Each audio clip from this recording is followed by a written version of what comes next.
the last year, everyone's been watching the same show. And I'm not talking about Game of Thrones, but a horrifying, real-life drama that's proved too fascinating to turn off. It's a show produced by murderers and shared around the world via the internet. Their names have become familiar. James Foley, Steven Sotloff, David Haynes, Alan Henning, Peter Kassig, Haruna Yukawa, Kenji Gotoyogu. Their beheadings by the Islamic State were barbaric. But if we think they were archaic from a remote, obscure age, then we're wrong. They were uniquely modern, because the murderers acted knowing well that millions of people would tune in to watch. The headlines called them savages and barbarians because the image of one man overpowering another, killing him with a knife to the throat, conforms to our idea of ancient primitive practices, the polar opposite of our urban, civilized ways. We don't do things like that. But that's the irony. We think a beheading is nothing to do with us, even as we click on the screen to watch. But it is to do with us. The Islamic State beheadings are not ancient or remote. They're a global 21st century event. A 21st century event that takes place in our living rooms, at our desks, on our computer screens. They're entirely dependent on the power of technology to connect us. And whether we like it or not, everyone who watches is a part of the show. And lots of people watch. We don't know exactly how many, it's difficult to calculate. But a poll taken in the UK, for example, in August 2014, found that, or estimated that 1.2 million people had watched the beheading of James Foley in the few days after it was released. And that's just the first few days, and just Britain. A similar poll taken in the United States in November 2014 found that 9% of those surveyed had watched beheading videos, and a further 23% had watched the videos but had stopped just before the death was shown. 9% may be a small minority of all the people who could watch, but it's still a very large crowd. And of course, that crowd is growing all the time, because every week, every month, more people will keep downloading and keep watching. If we go back 11 years, before sites like YouTube and Facebook were born, it was a similar story, when innocent civilians like Daniel Pearl, Nick Berg, Paul Johnson were beheaded. Those videos were shown during the Iraq War. Nick Berg's beheading quickly became one of the most searched for items on the internet. Within a day, it was the top search term across search engines like Google, Lycos, Yahoo. In the week after Nick Berg's beheading, these were the top 10 search terms in the United States. The Berg beheading video remained the most popular search term for a week, and it was the second most popular search term for the whole month of May, runner-up only to American Idol. The Al-Qaeda-linked website that first showed Nick Berg's beheading had to close down within a couple of days due to overwhelming traffic to the site. One Dutch website owner said that his daily viewing figures rose from 300,000 to 750,000 every time a beheading in Iraq was shown. He told reporters 18 months later that it had been downloaded many millions of times, and that's just one website. A similar pattern was seen again and again when videos of beheadings were released during the Iraq War. Social media sites have made these images more accessible than ever before, But if we take another step back in history, we'll see that it was the camera that first created a new kind of crowd in our history of beheadings as public spectacle. As soon as the camera appeared on the scene a full lifetime ago on the 17th of June 1939, it had an immediate and unequivocal effect. That day, the first film of a public beheading was created in France. It was the execution, the guillotining, of a German serial killer, Eugene Weidmann, outside the prison Saint-Pierre in Versailles. Weidmann was due to be executed at the crack of dawn, as was customary at the time, but his executioner was new to the job, and he'd underestimated how long it would take him to prepare. So Weidmann was executed at 4:30 in the morning, by which time, on a June morning, there was enough light to take photographs. And a spectator in the crowd filmed the event unbeknownst to the authorities. Several still photographs were taken as well, and you can still watch the film online today and look at the photographs. The crowd on the day of Weidmann's execution was called unruly and disgusting by the press, but that was nothing compared to the untold thousands of people who could now study the action over and over again, freeze-framed in every detail. The camera may have made these scenes more accessible than ever before, but it's not just about the camera. If we take a bigger leap back in history, we'll see that for as long as there have been public judicial executions and beheadings, there have been the crowds to see them.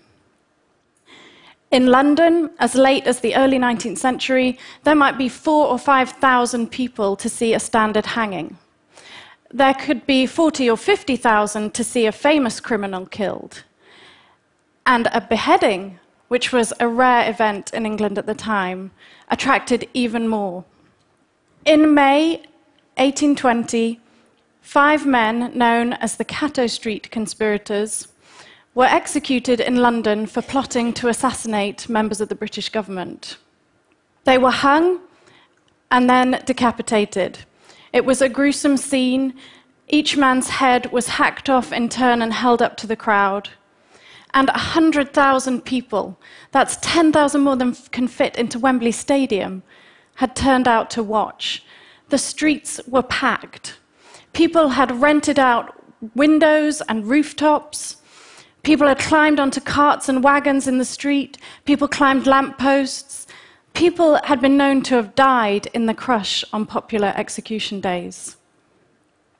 Evidence suggests that throughout our history of public beheadings and public executions, the vast majority of the people who come to see are either enthusiastic or at best unmoved. Disgust has been comparatively rare, and even when people are disgusted and are horrified, it doesn't always stop them from coming out all the same to watch. Perhaps the most striking example of the human ability to watch a beheading and remain unmoved, and even be disappointed, was the introduction in France in 1792 of the guillotine, that famous decapitation machine. To us, in the 21st century, the guillotine may seem like a monstrous contraption, but to the first crowds who saw it, it was actually a disappointment. They were used to seeing long, drawn-out, tortuous executions on the scaffold, where people were mutilated and burned and pulled apart slowly. To them, watching the guillotine in action, it was so quick, there was nothing to see. The blade fell, the head fell into a basket, out of sight immediately, and they called out, "Give me back my gallows, give me back my wooden gallows." The end of tortuous public judicial executions in Europe and America was partly to do with being more humane towards the criminal. But it was also partly because the crowd obstinately refused to behave in the way that they should. All too often, execution day was more like a carnival than a solemn ceremony. Today, a public judicial execution in Europe or America is unthinkable. But there are other scenarios that should make us cautious about thinking that things are different now and we don't behave like that anymore. Take, for example, the incidence of suicide baiting. This is when a crowd gathers to watch a person who has climbed to the top of a public building in order to kill themselves. And people in the crowd shout and jeer, "Get on with it, go on and jump." This is a well-recognized phenomenon. One paper in 1981 found that in 10 out of 21 threatened suicide attempts, there was incidents of suicide baiting and jeering from a crowd. And there have been incidents reported in the press this year. This was a very widely reported incident in Telford in Shropshire in March this year. And when it happens today, people take photographs and they take videos on their phones and they post those videos online. When it comes to brutal murderers who post their beheading videos, the internet has created a new kind of crowd. Today, the action takes place in a distant time and place, which gives the viewer a sense of detachment from what's happening, a sense of separation. It's nothing to do with me. It's already happened. We are also offered an unprecedented sense of intimacy. Today, we're all offered front row seats. We can all watch in private, in our own time and space, and no one need ever know that we've clicked on the screen to watch. This sense of separation from other people, from the event itself, seems to be key to understanding our ability to watch. And there are several ways in which the internet creates a sense of detachment that seems to erode individual moral responsibility. Our activities online are often contrasted with real life, as though the things we do online are somehow less real. We feel less accountable for our actions when we interact online. There's a sense of anonymity, a sense of invisibility, so we feel less accountable for our behavior. The internet also makes it far easier to stumble upon things inadvertently, things that we would usually avoid in everyday life. Today, a video can start playing before you even know what you're watching. Or you may be tempted to look at material that you wouldn't look at in everyday life, or you wouldn't look at if you were with other people at the time. And when the action is pre-recorded and takes place in a distant time and space, watching seems like a passive activity. There's nothing I can do about it now, it's already happened. All these things make it easier as an internet user for us to give in to our sense of curiosity about death, to push our personal boundaries, to test our sense of shock, to explore our sense of shock. But we're not passive when we watch. On the contrary, we're fulfilling the murderer's desire to be seen. When the victim of a decapitation is bound and defenseless, he or she essentially becomes a pawn in their killer's show. Unlike a trophy head that's taken in battle, that represents the luck and skill it takes to win a fight. When a beheading is staged, when it's essentially a piece of theatre, the power comes from the reception the killer receives as he performs. In other words, watching is very much part of the event. The event no longer takes place in a single location at a certain point in time, as it used to, and as it may still appear to. Now the event is stretched out in time and place, and everyone who watches plays their part. We should stop watching, but we know we won't. History tells us we won't, and the killers know it too. Thank you.